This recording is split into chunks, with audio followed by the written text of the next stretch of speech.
The crises endangering our planet hit populations in extreme poverty the hardest, reinforcing their deprivation, their sense of isolation, and the human rights violations they already experience.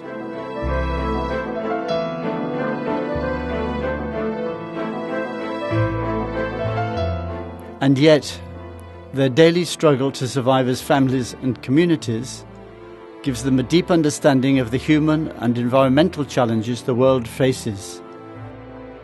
This understanding needs to be called on and shared. They told us that we would be evicted because our presence was a blight on the town. In the end, we were chased away so that the train company, Matterrail, could recover the site.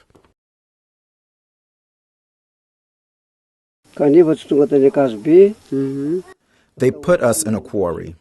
We spent over a year in that hole. Upon our arrival here, the landowners of the village complained and told us we could not salvage material at the landfill. But we were still allowed to build houses in the water where the rice fields were located. I never stopped defending the cause of these families within the village committee, saying that these people are men, not animals. I was homeless for 3 years. I slept in factories, abandoned houses, anywhere. Moi, c'est encore rien. I'm not that badly off. La difficulté, c'est tous ces pauvres gens que... The problem is all the people we don't know who live in poverty. Et qui chaque jour essayent. We're struggling to survive every day. We are so fed up that we can't even show our anger. So there's just silence. Silence is like the dark. Et pourtant, on aimerait voir le jour. We'd like to see a light at the end of the tunnel.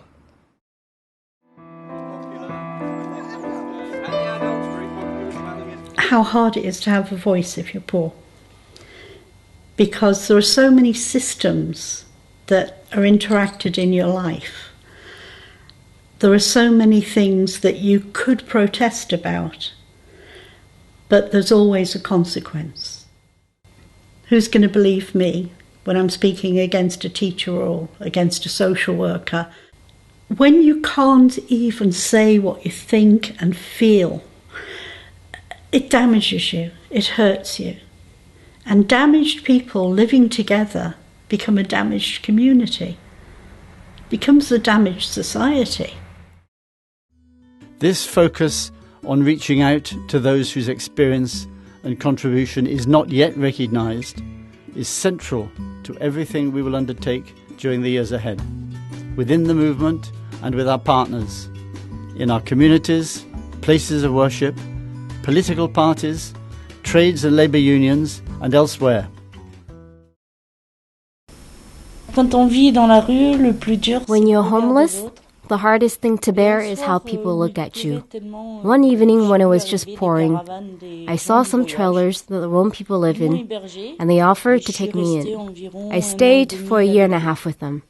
J'ai participé à une formation avec des personnes qui ont vécu comme moi la misère.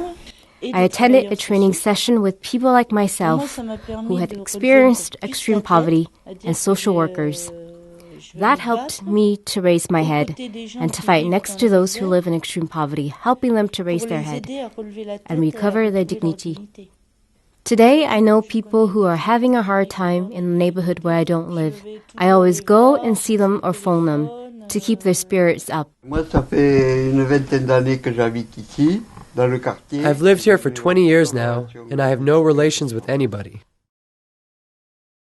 There are about 15 people in our local group.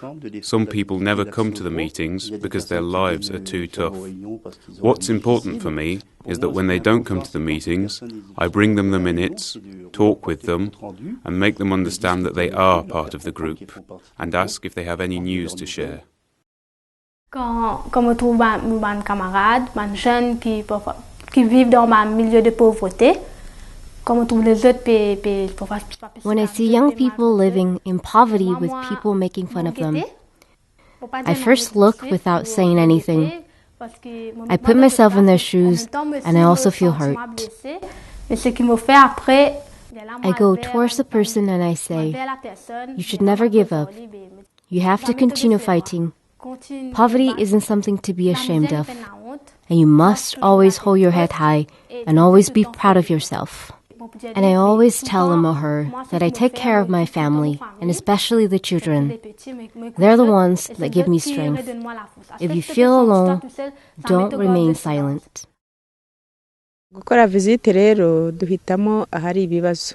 For us, it's very important to visit those who are ill, who are experiencing difficulties, or who didn't come to an activity. You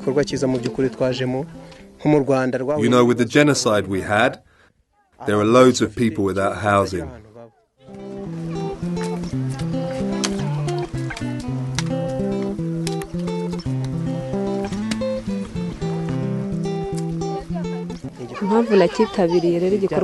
I came to help out because I myself was very much alone during 12 years. When you are no longer alone, anything is possible. Solidarity allows you to find your intelligence once again. You calm down. You live more peacefully with others. My drops of sweat in my neighbour's field speaks louder than any words.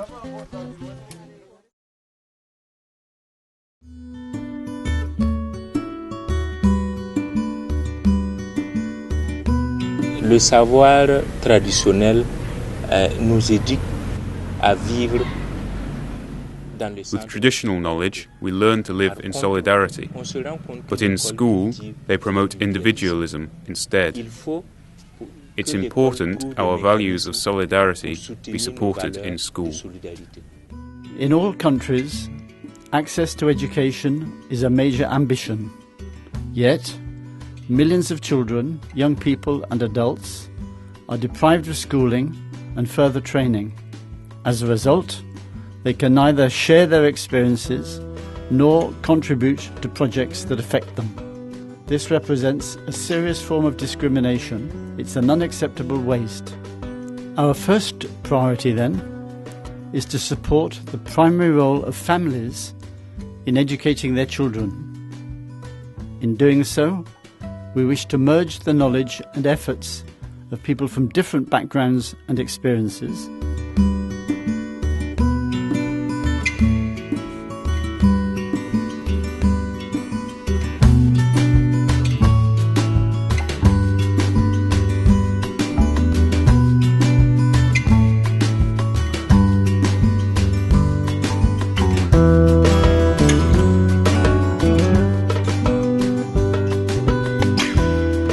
So that our schools, training centres and universities take account of the intelligence of those who have grown up in extreme poverty.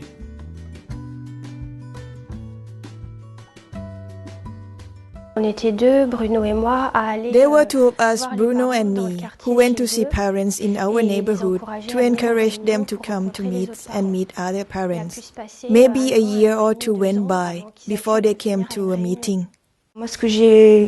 What I appreciated in the meetings was, for example, when I was talking and the person next to me had something to say, they always waited until I had finished. On s'est centré sur les deux écoles du quartier. We're based in 2 schools in the neighborhood, and a dozen teachers are helping us.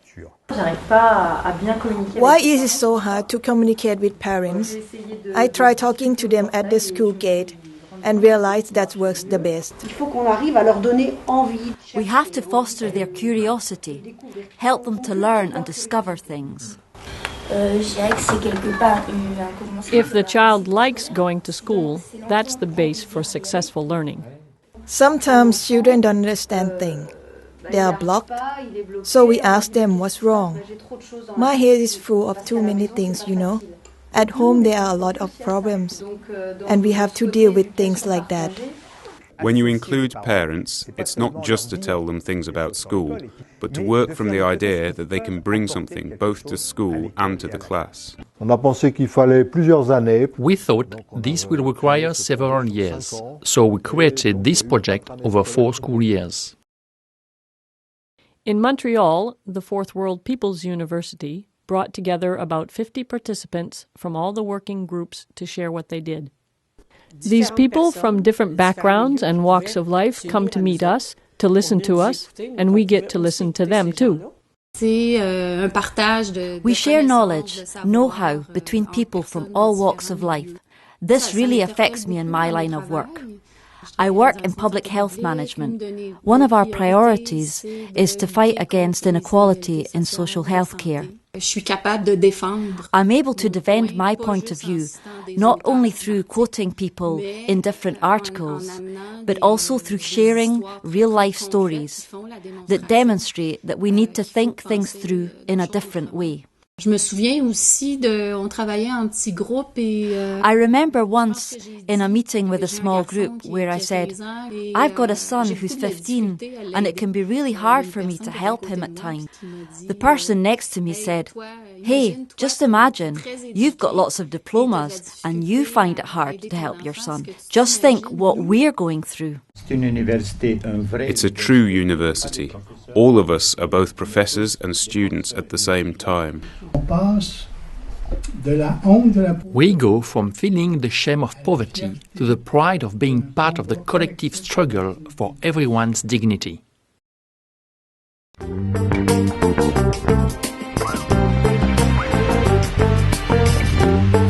first moved to the area when I was about 6, and I'm 26 now, so it was danger. A lot of drugs. A lot of drugs. A lot of gangs. Violence. We really weren't, although we did come outside and play during the daytime, you still had to be very careful.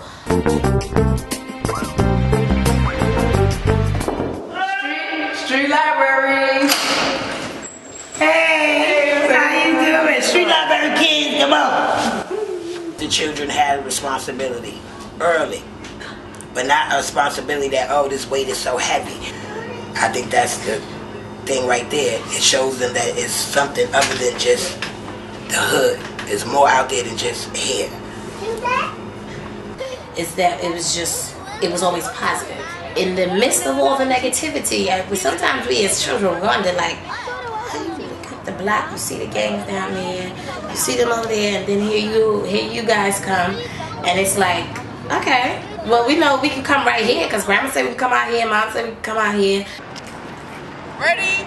The Fourth World movement has been a major aspect also, in the sense that it opened me up culturally. Shaping an economic vision that is people-centred and earth-friendly. Today's economic systems place the poorest people in a state of permanent crisis. Yet, day after day, they struggle to bring up their families and create a livable environment out of the inhumane surroundings they so often are forced to live in.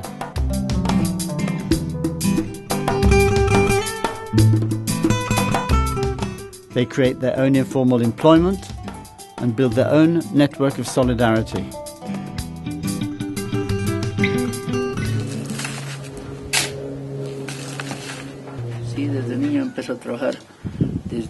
I started working as a young child, at the age of 6. I went to Peru, where I learned how to be a stonemason.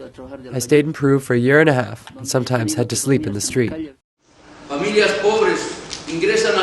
Some poor families enter in the informal economy not because they choose to, but because they have to survive.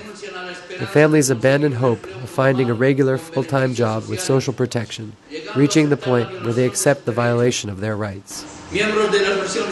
Members of the United Nations, I don't want to be poor anymore. I don't want to be called poor anymore. I need a chance.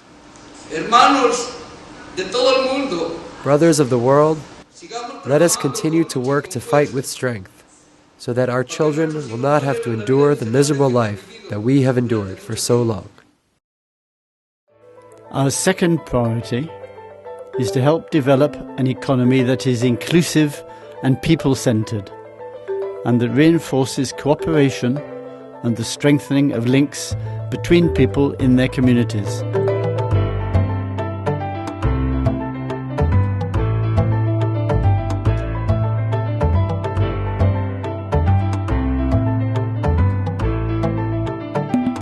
Pour moi, TAE, c'est vraiment rassembler des gens d'histoires très très différentes. The Working and Learning Together project brings together people from different walks of life who are rethinking the way companies can operate. Our goals are always collective. Our question is, how can we work together to complete orders and finish work on our projects? We are not in competition with each other. We are cooperating. Each person receives training and in turn can teach others. The Working and Learning Together project should become a resource for other companies seeking to develop practices that promote solidarity and that don't exclude people. In Guinaw Rai, the group Gestu, Fighting Against Poverty Together, was created in response to reflections from the Flood Control Committee. They considered what could be done for the boys and girls from extremely impoverished families in the neighborhood. How could we influence the way certain people thought about the impoverished not being like other people? Thus, for this reason, we focused on how we could use and sell soap as a method of change. The most important thing is to create a catalyst between neighbors who were not getting along with one another. We weren't only selling soap. We would like for all of the young girls to know about ATD Fourth World, so we speak with them about our lives and what empowers us. What did you print on the soap packaging? Men and women have the solution to all their own problems. And so we take turns hosting events so that each woman will have the opportunity to go into another woman's house. Even the mothers whose houses were horribly flooded and who were perhaps ashamed to invite people over, they'd say to us, "It's not good to smell this water." We'd answer, "If you can breathe it, then so can we. Together, we can make things better." This project is really ambitious. The whole valley will be part of this monumental work of art. A well-known contemporary artist is organising this, and there will be a place for local artists, groups, businesses, schools and others.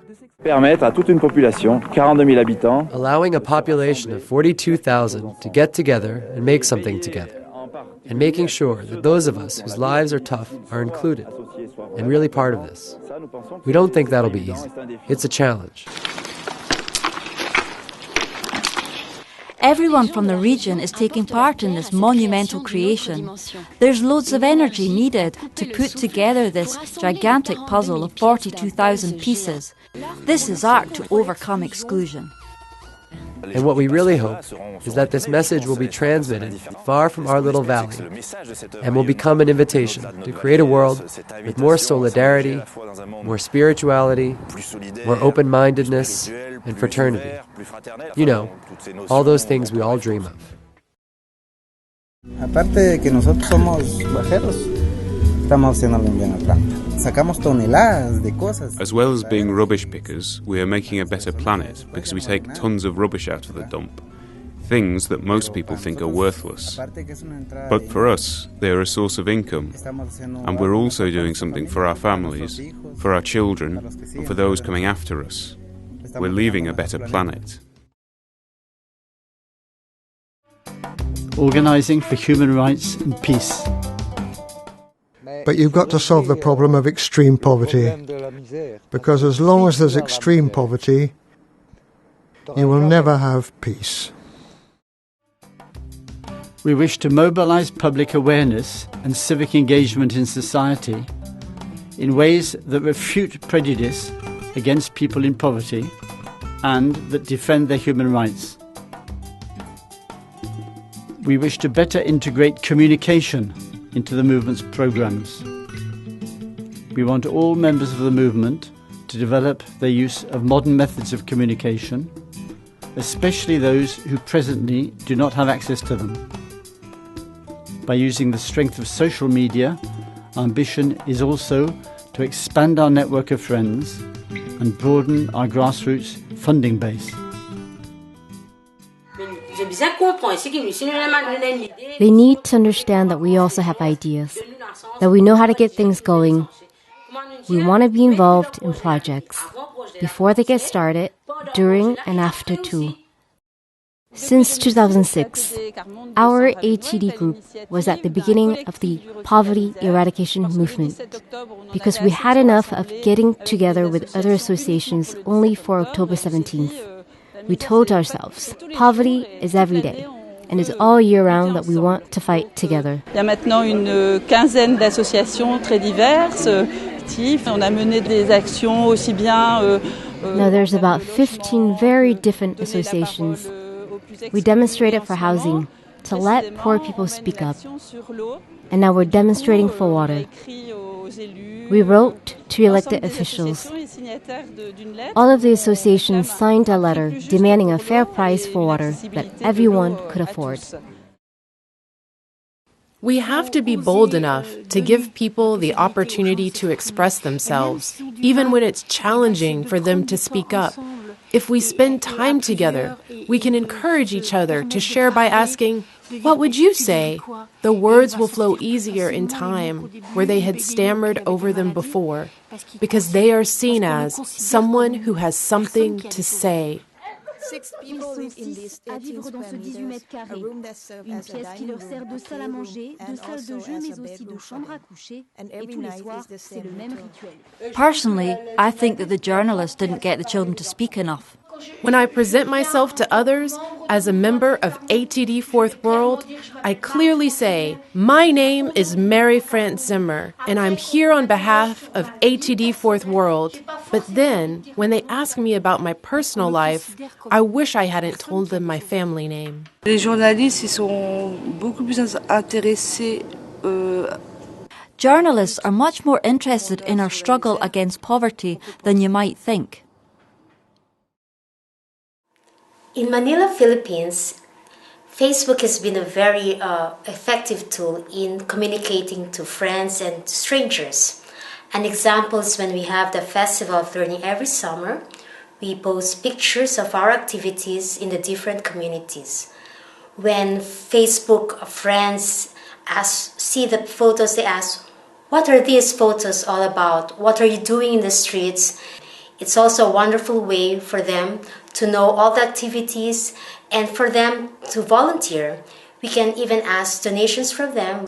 So it's a way for them to know ATD in a more meaningful way without explaining all the things about ATD.